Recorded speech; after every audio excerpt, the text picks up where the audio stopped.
നിലമ്പൂർ നിയമസഭാ ഉപതെരഞ്ഞെടുപ്പിൽ വോട്ടെടുപ്പ് അവസാനിക്കാൻ 1 മണിക്കൂർ മാത്രം ബാക്കി നിൽക്കെ 63% ആണ് രേഖപ്പെടുത്തിയിരിക്കുന്നത്. അവസാന മണിക്കൂറുകളിൽ മികച്ച രീതിയിലുള്ള വോട്ടെടുപ്പാണ് ഉണ്ടായിരിക്കുന്നത്. കനത്ത മഴയിലും രാവിലെ മുതൽ ബൂത്തുകളിൽ വോട്ടർമാരുടെ നീണ്ട നിരയായിരുന്നു. ആ നിര ഇപ്പോഴും തുടർന്നുകൊണ്ടിരിക്കുന്നു. ഡി ബിനോയ് വിവരങ്ങൾ നൽകുന്നു. പോളിംഗ് ശതമാനം അഥവാ വോട്ടെടുപ്പ് ശതമാനം ഇനിയും ഉയരങ്ങളിലേക്ക് പോകും. കഴിഞ്ഞ തവണത്തേതുമായി താരതമ്യം ചെയ്യുമ്പോൾ ഏത് നിലയ്ക്കാണ് വോട്ടെടുപ്പ് ശതമാനത്തെക്കുറിച്ച് പ്രതീക്ഷിക്കാൻ കഴിയുക? കഴിഞ്ഞ തിരഞ്ഞെടുപ്പിലെ പോലെ തന്നെ വോട്ടിംഗ് ശതമാനത്തിൽ കാര്യമായ വർധനയുണ്ടാകുമെന്നുള്ള പ്രതീക്ഷ തന്നെയാണ് UDF-ൻ്റെയും LDF-ൻ്റെയും നേതാക്കന്മാർ നമ്മളോട് പങ്കുവയ്ക്കുന്നത്. കാരണം സാധാരണഗതിയിൽ നിന്ന് വ്യത്യസ്തമായി സാധാരണ പോളിംഗ് ബൂത്തുകളിലൊക്കെ അല്ലെങ്കിൽ സാധാരണ നിയമസഭാ മണ്ഡലങ്ങളിലൊക്കെ ആണെങ്കിൽ രാവിലെ കുറച്ച് പേര് വരും, ഉച്ചയ്ക്ക് അങ്ങനെയല്ല. ഇത് ഒരു ശരാശരി ആളുകൾ പോളിംഗ് ബൂത്തിലേക്ക് എത്തി വോട്ട് ചെയ്ത് പോകുന്ന ഒരു കാഴ്ചയാണ് നമുക്ക് നിലമ്പൂരിൽ കാണാൻ കഴിയുന്നതെന്ന് പറയാൻ കഴിയും. കാരണം രാവിലെ ഒരു 9 മണിയോടുകൂടി തന്നെ ഏകദേശം 15% മുകളിലേക്ക് പോളിംഗ് ശതമാനം എത്തിച്ചേർന്നിരിക്കുന്നു. അതാണ് ഒരു പ്രത്യേകത. സാധാരണഗതിയിൽ അങ്ങനെ 9 മണിയാകുമ്പോൾ 15% എത്തുന്ന പതിവില്ല. നിലവിലെ ഒരു കണക്കനുസരിച്ച് നമുക്ക് ഔദ്യോഗികമായി കണക്ക് കിട്ടുമ്പോഴേക്കും ഒരു 72% വരെ പോളിംഗ് എത്താൻ കഴിയും എന്നുള്ള ഒരു പ്രതീക്ഷയാണ് നേതാക്കന്മാരും പറയുന്നത്. അത് കഴിഞ്ഞ് നാളെയാണ് ഇതിലെ കൃത്യമായൊരു കണക്ക് നമുക്ക് ലഭ്യമാവുകയുള്ളൂ. ഒരു പൂർണ്ണരൂപം നാളെ മാത്രമേ ലഭ്യമാവുകയുള്ളൂ. എന്നാൽ തന്നെയും UDF-നും LDF-നും മേൽക്കൈ ഉണ്ട് എന്ന് വാദിക്കപ്പെടുന്ന പഞ്ചായത്തിലും മുനിസിപ്പാലിറ്റിയിലൊക്കെ തന്നെ വലിയ തരത്തിൽ ആളുകൾ എത്തുന്നു എന്നുള്ളതാണ്. കാരണം ഈ കഴിഞ്ഞ ദിവസങ്ങളിലൊക്കെ പറഞ്ഞിരുന്നു, ചില പഞ്ചായത്തുകളുടെ പേരുകൾ പറഞ്ഞായിരുന്നു വലിയ തരത്തിലുള്ള വോട്ടുപിടുത്തവും അതുപോലെ തന്നെ അതുമായി ബന്ധപ്പെട്ടുള്ള വാദപ്രതിവാദങ്ങളുമൊക്കെ ഉയർന്നു വന്നു. കഴിഞ്ഞ പ്രാവശ്യം 2 പഞ്ചായത്തുകൾ, പ്രത്യേകിച്ചും പ്രധാനപ്പെട്ട 2 പഞ്ചായത്തുകൾ, അതായത് ചുങ്കത്തറ അതുപോലെ തന്നെ മൂത്തേടം, ഈ 2 പഞ്ചായത്തുകളാണ് UDF-ന് അനുകൂലമായി വോട്ട് ലഭിച്ച പഞ്ചായത്തുകൾ. അതേസമയം അമരമ്പലം പഞ്ചായത്താണെങ്കിൽ CPM-ന് അനുകൂലമായ നിലപാട് സ്വീകരിക്കുന്ന ആളുകൾ കൂടുതലുള്ള ഒരു പഞ്ചായത്താണ്. ഈ 2-3 സ്ഥലങ്ങളിലൊക്കെ തന്നെ വലിയ തരത്തിൽ പോളിംഗ് ഉണ്ടാകുമെന്ന് പറഞ്ഞിരുന്നെങ്കിൽ തന്നെയും ശരാശരി പോളിംഗ് മറ്റു പഞ്ചായത്തുകളിലെ പോലുള്ള ഒരു പോളിംഗ് മാത്രമാണ് നടന്നിട്ടുള്ളത്. അതിനപ്പുറത്തേക്ക് 61%, 62 ആ നിലയിൽ മാത്രമാണ് ഈ പഞ്ചായത്തുകളിലൊക്കെ പോളിംഗ് നടന്നിട്ടുള്ളത്. അതുകൊണ്ട് തന്നെ അങ്ങനെ ഒരു പഞ്ചായത്തിൽ മാത്രം വലിയ തരത്തിൽ ആളുകൾ എത്തി വോട്ട് ചെയ്തു എന്ന് പറയാൻ കഴിയില്ല. എല്ലാ പഞ്ചായത്തുകളിലും ഒപ്പം നിലമ്പൂർ നഗരസഭയിലും ഒക്കെ തന്നെ ഒരേ ശരാശരി ക്രമത്തിൽ മാത്രം വോട്ടിംഗ് നടന്നിരിക്കുന്നു. അല്ലാതെ കാര്യമായ ഒരു സ്ഥലത്ത് മാത്രം വോട്ടിംഗ് വർധന ഉണ്ടായിട്ടില്ല എന്നുള്ളതാണ് നമുക്ക് എടുത്തു പറയേണ്ട കാര്യം. ഇതിനിടയിൽ ചുങ്കത്തറയിൽ മാത്രമാണ് ഒരു ചെറിയ തരത്തിൽ സംഘർഷത്തിലേക്ക് കാര്യങ്ങൾ സംഘർഷത്തിലേക്ക് പോയിട്ട് നമുക്ക് തിരികെ എത്താം. ഇപ്പോൾ ഡി ബിനോയ് സൂചിപ്പിച്ചതുപോലെ തന്നെ നിലമ്പൂർ ഉപതെരഞ്ഞെടുപ്പ് വോട്ടെടുപ്പിനിടെ ചുങ്കത്തറ സ്കൂളിൽ ചെറിയ രീതിയിലുള്ള ഒരു സംഘർഷമുണ്ടായി. കുറുമ്പലങ്ങോട്ടെ 127, 128, 129 ബൂത്തുകളിലാണ് LDF UDF പ്രവർത്തകർ തമ്മിൽ സംഘർഷമുണ്ടായത്.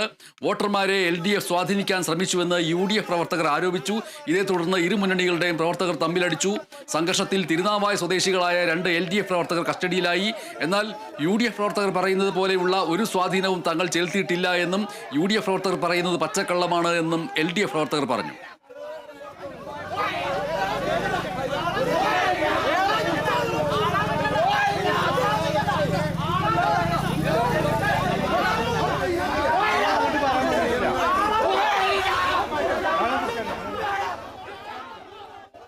ഡി ബിനോയ്, ചെറിയ രീതിയിലുള്ള സംഘർഷം മാത്രമായിട്ട് അത് ഒതുങ്ങി വലിയ രീതിയിലുള്ള പ്രശ്നങ്ങളോ രക്തച്ചൊരിച്ചിലുകളോ ഉണ്ടാവാതെ തന്നെ ഈ ഒരു വോട്ടെടുപ്പ് അവസാനിക്കാൻ പോകുന്നു എന്നുള്ളതാണ് സൂചന നൽകുന്നത്.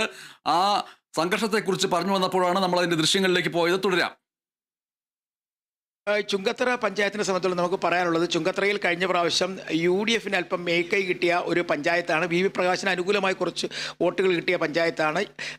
ഒപ്പം തന്നെ ഈ 2 പേരും കോൺഗ്രസും CPM തുല്യമായി അല്ലെങ്കിൽ ഒരുപോലെ ബലാബലം പ്രയോഗിക്കുന്ന അല്ലെങ്കിൽ ബലാബലം മത്സരിക്കുന്ന ഒരു പഞ്ചായത്ത് കൂടിയാണ് ചുങ്കത്തറ പഞ്ചായത്ത് നമുക്ക് പറയാൻ കഴിയും. അവിടെ ആണ് ഈ നേരിയ തോതിൽ ഒരു സംഘർഷം എന്ന് പറയാൻ കഴിയും. വാക്കേറ്റം മാത്രമാണ്. അതിനിടയിൽ ഈ പോളിംഗ് ബൂത്തിലേക്ക് എത്തിയ വോട്ടർമാരെ സ്വാധീനിക്കാൻ ശ്രമിച്ചു എന്ന് ആരോപിച്ചുകൊണ്ടുള്ള ഒരു ചെറിയ രീതിയിലുള്ള സംഘർഷം, അത് പോലീസ് ഇടപെട്ടുകൊണ്ട് 2 LDF പ്രവർത്തകരെ കസ്റ്റഡിയിലെടുത്ത് പ്രശ്നം ഒഴിവാക്കി കഴിഞ്ഞിരിക്കുന്നു.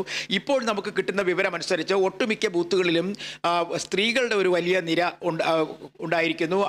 ഒരുപാട് പേര് വോട്ട് ചെയ്യുന്നതിന് വേണ്ടി കാത്തിരിക്കുന്നു. ഇനി ഏകദേശം ഒരു 50 മിനിറ്റോളം മാത്രമാണ് പോളിംഗിന് വേണ്ടി അവശേഷിക്കുന്നത്. അത്തരത്തിൽ ഒരു വലിയ ക്യൂ പല സ്ഥലങ്ങളും, വഴിക്കടവ് ഉൾപ്പെടെയുള്ള പഞ്ചായത്തുകളിലാണ് ഇത്തരത്തിൽ ഒരു ക്യൂ നിൽക്കുന്നത്. കാരണം വഴിക്കടവ് പഞ്ചായത്തിൽ നേരത്തെ തന്നെ ആദ്യഘട്ടത്തിൽ ചെറിയൊരു തോതിൽ ഒരു പോളിംഗ് ശതമാനം ശതമാനം കുറഞ്ഞു വന്നിരുന്നു.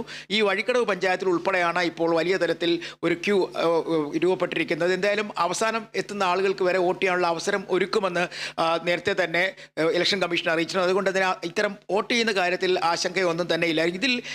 ഇതിനിടയ്ക്ക് പോളിംഗിൻ്റെ കാര്യം പറയുമ്പോഴും ചെറിയ തരത്തിലൊരു വിവാദമുണ്ടായത് കഴിഞ്ഞ പ്രാവശ്യം ഇവിടെ മത്സരിച്ച് തോറ്റുപോയ കോൺഗ്രസ് നേതാവ് വി പ്രകാശിൻ്റെ കുടുംബം വോട്ട് ചെയ്യില്ല എന്ന തരത്തിലൊരു ആരോപണം PV അൻവർ ഉയർത്തിയിരുന്നു. എന്നാൽ അതിന് വിരുദ്ധമായി ആ കുടുംബാംഗങ്ങൾ അദ്ദേഹത്തിൻ്റെ പ്രകാശിൻ്റെ ഭാര്യയും മകളും എത്തി വോട്ട് ചെയ്തിരുന്നു. മാത്രവുമല്ല മകളുടെ ഒരു ഫേസ്ബുക്ക് പോസ്റ്റ് ഇന്ന് വലിയ തരത്തിൽ ചർച്ചയാവുകയും ചെയ്തിരുന്നു. എന്നാൽ അവർ കൃത്യമായി വോട്ട് ചെയ്തതിനു ശേഷം പറഞ്ഞു അവർ UDF കുടുംബാംഗങ്ങളാണ്, UDFന് അനുകൂലമായി വോട്ട് ചെയ്ത് UDF വിജയിക്കുമെന്ന് പ്രതീക്ഷിക്കുന്നു എന്ന് പറയുകയും ചെയ്തു. അങ്ങനെ അത്തരത്തിൽ ചില ആശങ്കകളൊക്കെ ഉള്ള ചില സാഹചര്യങ്ങളൊക്കെ ഉണ്ടായിരുന്നെങ്കിൽ അതിനെല്ലാം തന്നെ മറുപടി നൽകിയും ഒപ്പം ഒരു വലിയ ഗൗരവത്തോടു കൂടി, അതായത് സാധാരണ ഉപതെരഞ്ഞെടുപ്പിൽ നിന്ന് വ്യത്യസ്തമായി അക്രമ സംഭവങ്ങളോ സംഘർഷങ്ങളോ ഒന്നും തന്നെ ഇല്ലാതെ സജീവമായൊരു രാഷ്ട്രീയ ശൈലിയിലൂടെ തന്നെ തെരഞ്ഞെടുപ്പ് പുരോഗമിക്കുന്നു. ഇനി 50 മിനിറ്റുകൾ മാത്രം അവശേഷിക്കെ അവസാന പോളിംഗ് വിവരങ്ങൾ നമുക്ക് ഏകദേശം ഒരു 6 മണിയോടുകൂടി തന്നെ ലഭ്യമാകും. അതിനുശേഷം രാത്രിയായിരിക്കും പൂർണ്ണതോതിലുള്ള വിവരങ്ങൾ നമുക്ക് ലഭിക്കുക. MS ശരി, ഇപ്പോൾ വോട്ടെടുപ്പ് ശതമാനം അതിൻ്റെ അവസാന ഘട്ടത്തിലേക്ക്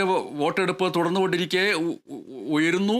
അത് ഏത് രീതിയിലായിരിക്കും കൃത്യതയാർന്ന് വരിക എന്നുള്ളത് ഒരു 7 മണിക്ക് ശേഷമേ പറയാൻ കഴിയുള്ളൂ. ഡി ബിനോയാണ് വിവരങ്ങൾ നൽകിയത്. ഈ വോട്ടെടുപ്പ് ദിനത്തിലും CPIM-നെതിരെ RSS ബന്ധം ഉയർത്തിക്കൊണ്ടാണ് കോൺഗ്രസ് പ്രതിരോധം തീർത്തത്.